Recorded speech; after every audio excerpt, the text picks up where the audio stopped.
Hi, I'm Chris Hedges, author of Wages of Rebellion, The Moral Imperative of Revolt, a book that argues that significant reform will never come within the traditional mechanisms of power, including the two parties. And I'm joined today by Gail McLaughlin, the former mayor of Richmond, California, a prominent member of the Green Party. She's currently a council person. She was mayor from 2007 to 2015, as well as Dr. Jill Stein, who was the Green Party presidential candidate in the last election, who I voted for, and is running again in this election. Thank you for coming. Thank you. I think vision is exceptionally important, essential, and I think we're not only in many ways in a political crisis because of the two-party system and because the Democrats and Republicans, well, the Democrats in particular, lead movements into a brick wall, into a dead end, but I think we're also in a cultural crisis. I think, we have the corporate culture. That is, people see advertising, people, the technology that's provided to us is dominated by corporations. So I think we need, our artists are very valuable, and I think our working class artists are not valued enough in our society. In the Bay Area, I'm very much involved with some artists that are incredibly talented, and yet their work is not accepted. So I think in all revolutionary moments there has been that collaboration between art and politics, and I think that's something we need to further inspire our movements. And I think there's an intersection of politics and culture that addresses the social ills that we need to further tighten up that connection so that we can really rise from our problems right now. No, I think that's true. I mean, every successful, when I covered the revolutions in Eastern Europe and the civil wars in Central America, that cultural component was absolutely fundamental to success. You can go back and look at the Republican cause in Spain or anywhere else. And that is part of the tragedy of the rise of corporate totalitarianism. It has successfully silenced, mostly by marginalizing and impoverishing our arts, our theater, our painters, our poets, our journalists. I mean, journalism has been decimated. Anything that deals with beauty or truth, the capacity to transform, creativity, self-expression, that's how you get vocational testing in the schools. Indeed, most schools are primarily vocational. People are taught how to think, not what to think. And that has robbed us, I think you're very right, of an ability to make sense of our own reality and explain that reality to others. And we have to raise the very pernicious presence of digital technology, which has divorced people from a print-based culture. You can't understand capitalism if you don't read Marx's Capital. I've not finished it like Don Quixote, but you can't. And that frightens me, the severance from, so you build, however smart people are, in some sense they're illiterate. We've lost that discourse with our past revolutionists, Gramsci, Luxemburg,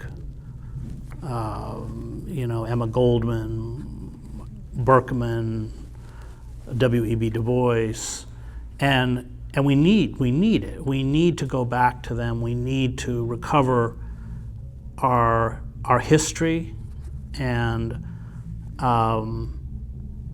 in a sense know where we came from. And you, I think, mentioned, or maybe it was Jill, the movements around Debs. I think it was you, Jill. But that's right, and they've ruptured that kind of continuum. They have.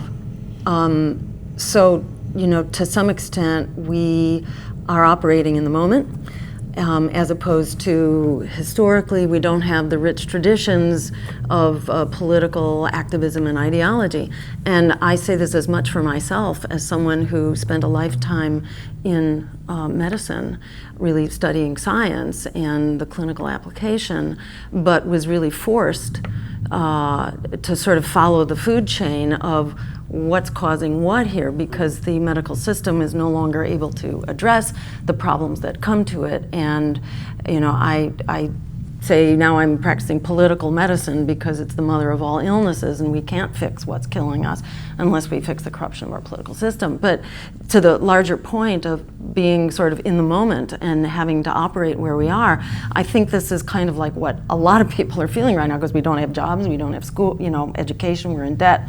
Healthcare, costs to working people have doubled even under Obamacare. To my mind, this is where political parties matter.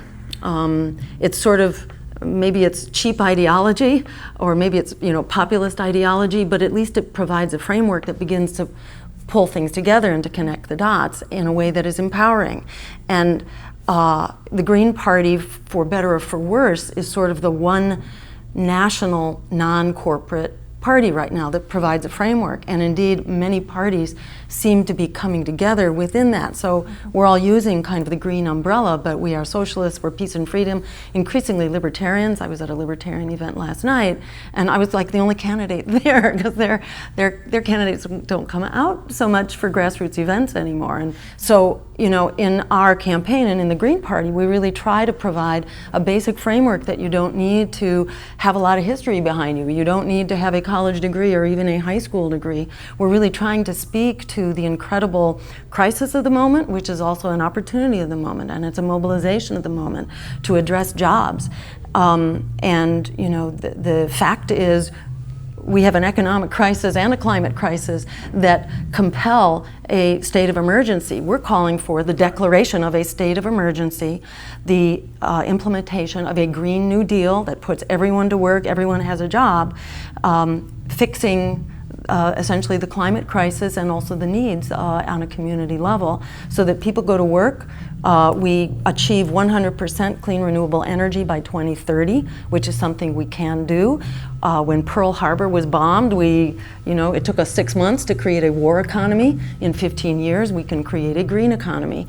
And it is that much of an emergency. It's absolutely as much of an emergency as the bombing of Pearl Harbor in World War II, except this is a permanent crisis that isn't going to go away. We're calling for health care as a human right for everyone. We're calling for abolishing student debt, not only making higher education free, but we bailed out the bankers, we can bail out the students, and providing a welcoming path to citizenship. So we find using those sort of basic issues, though we go light on the ideology because people are so